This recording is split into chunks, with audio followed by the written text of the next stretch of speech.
क्या आजम खान की हत्या की साजिश रचेगी समाजवादी पार्टी? क्या आजम की कमर में छुरा भोंकने की तैयारी की जा रही है? खैर, ऐसा मैं नहीं कह रहा, ऐसा एक बयान सामने आया है जिसने सवाल खड़े कर दिए हैं। क्या है बयान और क्या है पूरा मामला, आपको आगे बताऊंगा। और आज जो कहानी मैं आपको बताने जा रहा हूं वो किसी राजनीतिक थ्रिलर से कम नहीं है।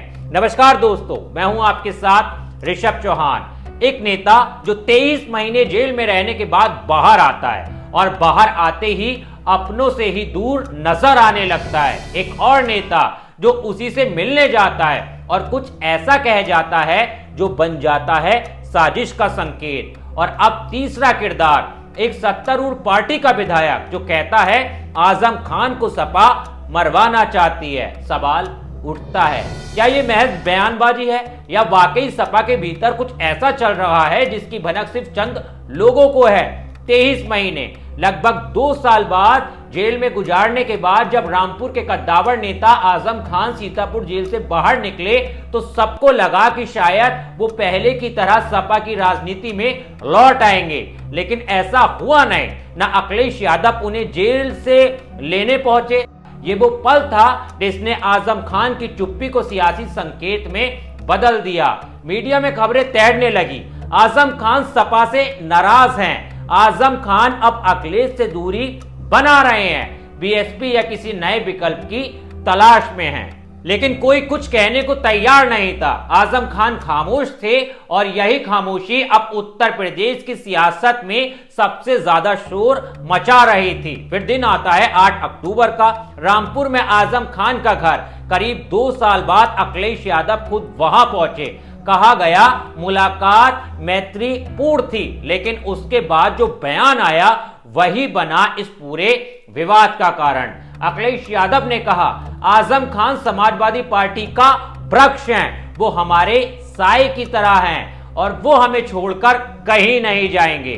अब ये बयान सुनने में तो सामान्य था, लेकिन राजनीति में हर शब्द की अपनी गहराई होती है और इस बयान की गहराई से निकला एक ऐसा तूफान जिसने सपा भाजपा बसपा तीनों को एक बार फिर से चर्चा में ला दिया।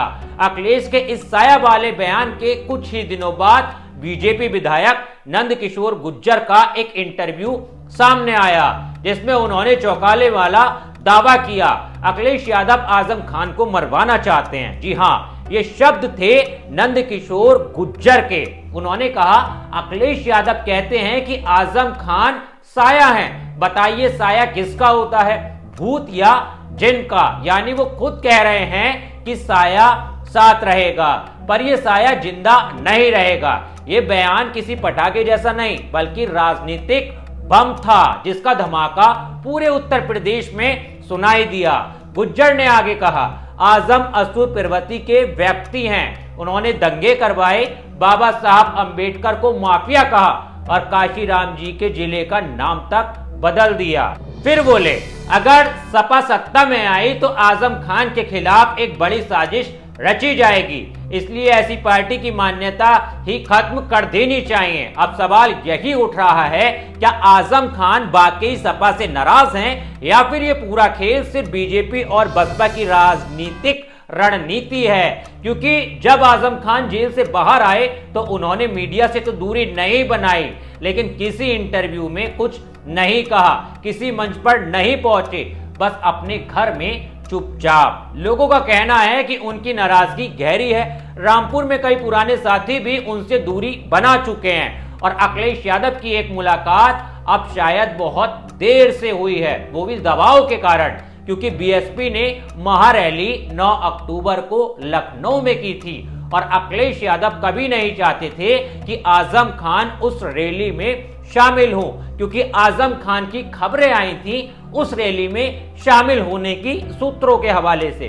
दूसरी तरफ अखिलेश यादव के साया वाले बयान को अब बीजेपी नेता ऐसे दिखा रहे हैं जैसे वो कोई अशुभ संकेत हो। राजनीति में शब्द कभी यूं ही नहीं चुने जाते। नंदकिशोर गुर्जर का बयान सुनकर कई राजनीतिक जानकारों ने कहा है ये सिर्फ बयान नहीं है बल्कि मनोवैज्ञानिक वार है। उन्होंने सपा के भीतर पहले से मौजूद असंतोष को एक साजिश का रूप दे दिया है और सारा ध्यान सपा के अंदरूनी मतभेदों पर केंद्रित कर दिया है। यानी बीजेपी अब सिर्फ विपक्ष से नहीं, विपक्ष के भीतर से विपक्ष बना रही है। और इस पूरे विवाद के बीच मायावती भी चुप नहीं रही।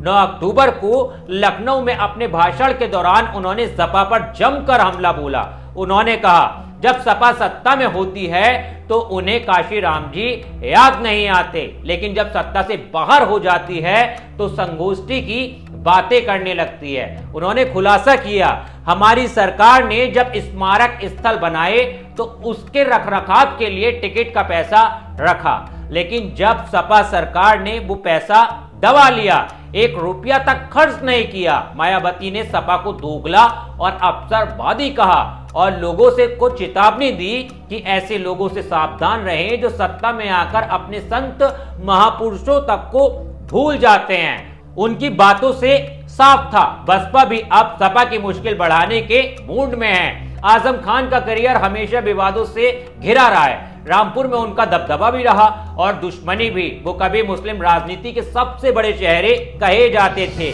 लेकिन अब वो ना तो खुलकर सपा के साथ हैं, ना ही किसी पार्टी के साथ। राजनीतिक गलियारों में चर्चा है कि आजम खान बीएसपी के संपर्क में हैं या फिर किसी नए मुस्लिम मोर्चे के गठन पर विचार कर सकते हैं, लेकिन आज तक उन्होंने किसी मंच से इसकी पुष्टि नहीं की।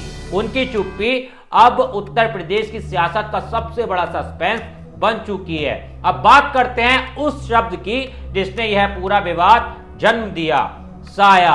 अखिलेश यादव ने कहा था, आजम खान साए की तरह हमारे साथ रहेंगे। राजनीतिक विपक्ष ने इस बयान को धार्मिक और रहस्यमय एंगल दे दिया।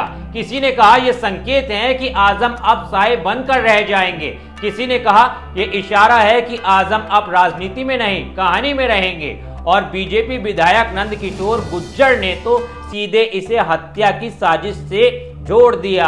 अब जनता सोच रही है, क्या सच में कोई छिपी साजिश है या ये सिर्फ राजनीतिक ड्रामा है।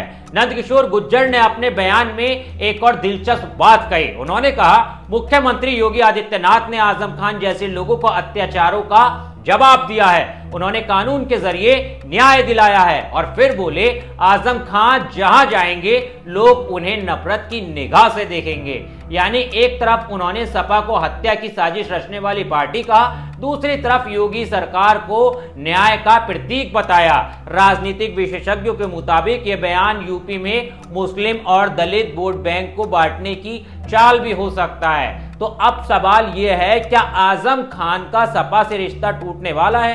क्या अखिलेश यादव का साया वाला बयान वाकई कोई संकेत था या फिर बीजेपी और बसपा सिर्फ सपा को घेरने की रणनीति पर काम कर रही हैं? अभी तक ना तो अखिलेश यादव ने नंदकिशोर गुज्जर के इस बयान पर कुछ कहा है और ना ही आजम खान ने अपनी चुप्पी तोड़ी है, लेकिन इतना तय है, रामपुर से उठी ये कहानी अब पूरे उत्तर प्रदेश की राजनीति को हिला चुकी है। तो दोस्तों, आपको क्या लगता है, क्या आजम खान के खिलाफ कोई गहरी साजिश रची जा रही है या फिर ये सब राजनीतिक खेल है, इसमें जनता को बस मोहरे की तरह इस्तेमाल किया जा रहा है? अपनी राय हमें कमेंट सेक्शन में जरूर बताइएगा।